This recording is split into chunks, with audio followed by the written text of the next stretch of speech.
consecutive sentence. I find it works every time. Carry on. Save us. Who's there? Hello, it's Christine. Hello, Christine. From Naphill in Surrey. Oh, yeah. You're showing off now. Sorry, name check-in. La-di-da.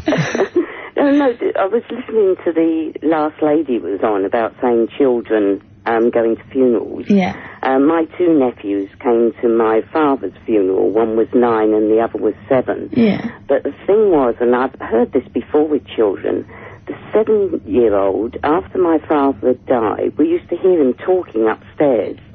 And he'd come down and we'd say, what have you been talking about to yourself? And he used to say, I'm not, I'm talking to Grandad. And he used to say that my dad was always up there with him, talking to him. So what is there after death? Do you think, though, that it was good for them to have attended the funeral? Do you think that helped? Oh, yes, in their dealing definitely. and coming to terms with it? Definitely. And funny enough, I've got a friend at the moment who is in her late 40s, who is now battling with that because when she was very young, her father died, and her mum wouldn't let her attend. And that's been worrying her because she was annoyed that her dad just left her. Yeah. So, you know... that closure thing is something that funerals can help with, isn't it? Yeah, Definitely. I think you need that chance to say goodbye, don't you? Yeah, definitely. Thanks for your call. Okay. Nice to talk to you. Bye-bye. Thanks. Bye. Hello, who's there? Oh, it's Teresa from Worthing. Hello, Teresa. Hello, Alison. I just thought I'd ring in because something happened about 3 weeks ago. My husband and I are both quite sceptical about life after death, but we had an experience at home.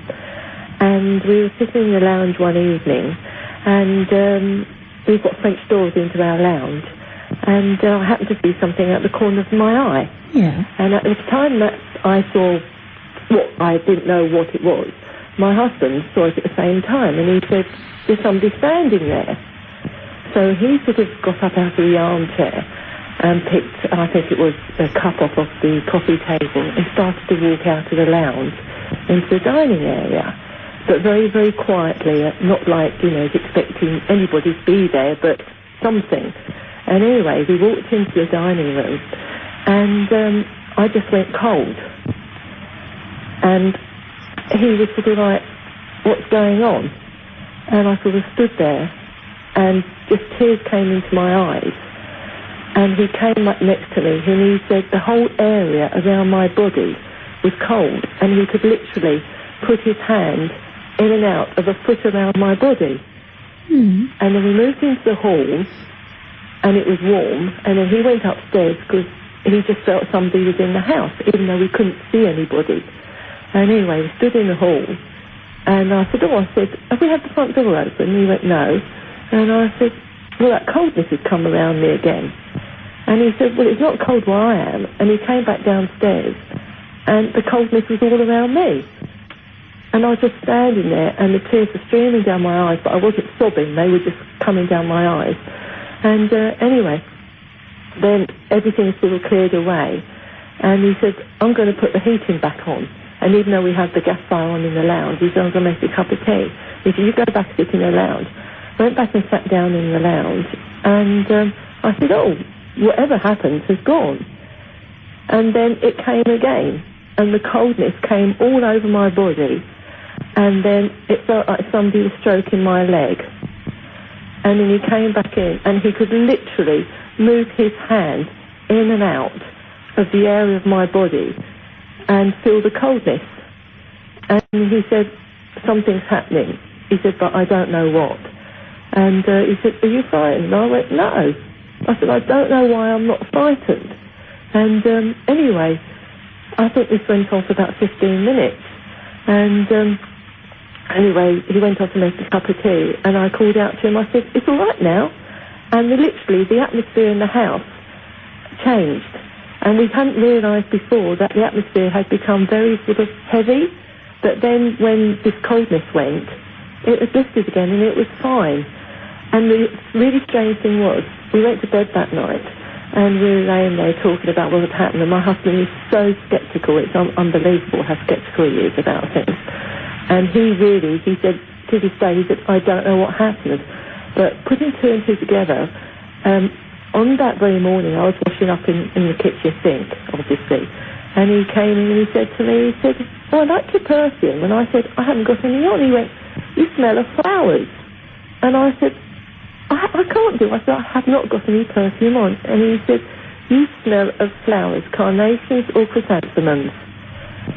And we're just like blown away by it. We still don't know what to think about it. Yeah,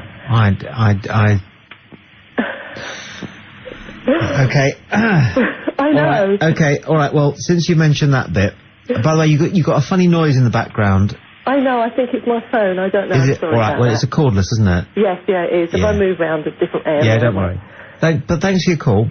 Yeah. And that was interesting. And go and listen to the radio, because I'll tell you my bit on that. Don't listen to it. No, do listen to it. Oh, listen to it. Now, go, put the phone down. Yeah. And go and listen to the radio, and I'll count to 3 before I start to tell this, okay? Because this is the only thing I know about that. Yeah.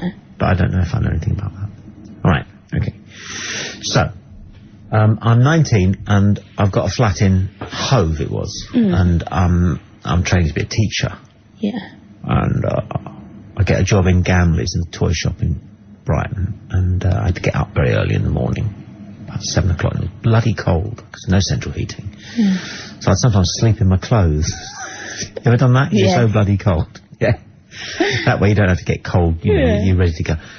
And one morning, I smelt this lavendery scent in the bedroom. And I thought that it was because I'd talked. And I thought some of the talc had got on this little bad electric fire that I had to try and warm up the bedroom. And I thought no more of it. And then a couple of months later, I smelt it again. Yeah. And it was a really distinctive, flowery smell. When I say flowery, I mean like chrysanthemums or carnations. Yeah. I would have said lavendery. You see. And then how long ago was that then? So that's nearly 30 years. That's 30 odd years ago. Yeah. Right. And I moved. And then I'm in Richmond, say. And one morning in the living room I smelt it. Oh, when I was by myself. It was always when I was by myself. By myself. I smelt it again. Lavendery. Really, really noticeable. Yeah. Not like a whiff of it, but bang. And then I moved, and, you know, I've lived in lots of different houses and rented places and things. And I'm in a place in Birmingham. This is now about 15 years ago, and I scented it again. I'm not mad, but I tried this. I said out loud, if you're somebody, or something that used to be a somebody, and there's some reason why this happens, then I want you to know that I don't feel at all threatened by you, and I wonder if there's any way you can tell me anything about why this happens, or what your purpose is, if there is a purpose. Or are you just sort of like half watching, or what? Because, you know, you kind of believe, you know, there's this story about ghosts, and the feeling is that the ghost lives in one place and that's it, but wouldn't follow you around, would it? But now here I've got this really strong, impactful scent in Hove and in Richmond and then in Birmingham. Yeah. Same scent, exactly. Sometimes months, years go by, and still, bang, there it is. I thought it was just me. But I always felt quite comforted by it, so I just let it go. And then one evening, 5 or 6 years ago, my wife and I were putting our youngest to bed, and she was with him, just kissing him goodnight. And she was just leaving the bedroom and I was going in to kiss him goodnight. And bang, there it was again.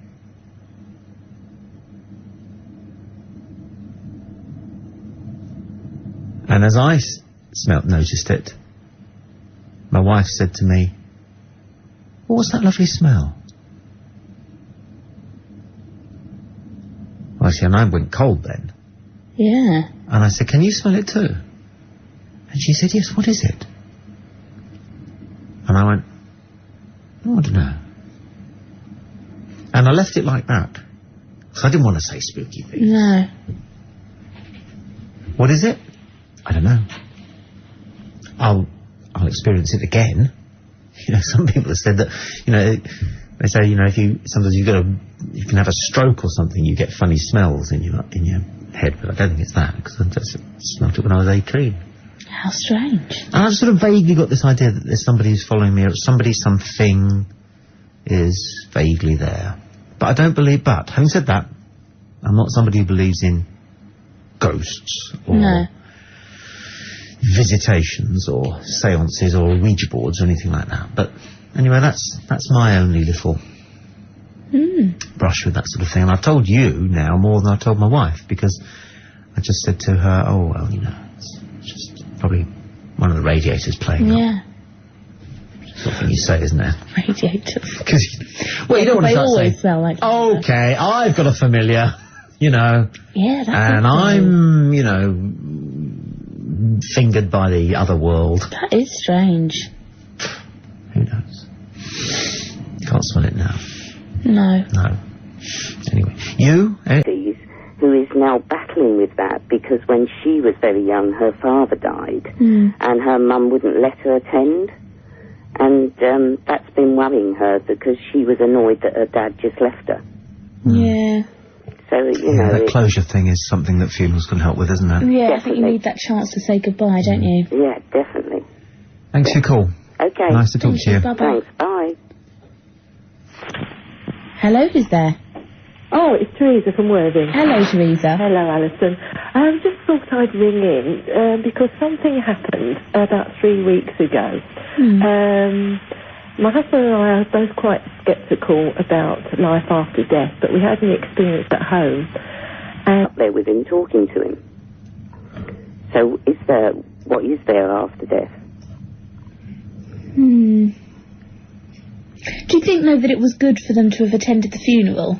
Do you think that helped? Oh, yes, in their dealing definitely. and coming to terms with it? Definitely.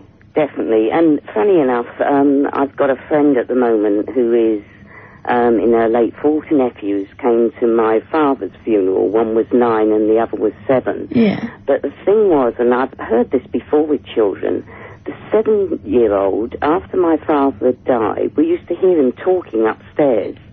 And he'd come down and we'd say, what have you been talking about to yourself? And he used to say, I'm not, I'm talking to Grandad. And he used to say that my dad was always up. Negative sentence, I find it works every time. Carry on. Save us. Who's there? Hello, it's Christine. Hello, Christine. From Naphill in Surrey. Oh, yeah. You're showing off now. I'm a sorry name check-in. La-di-da. No, I was listening to the last lady was on about saying children going to funerals. Yeah. My 2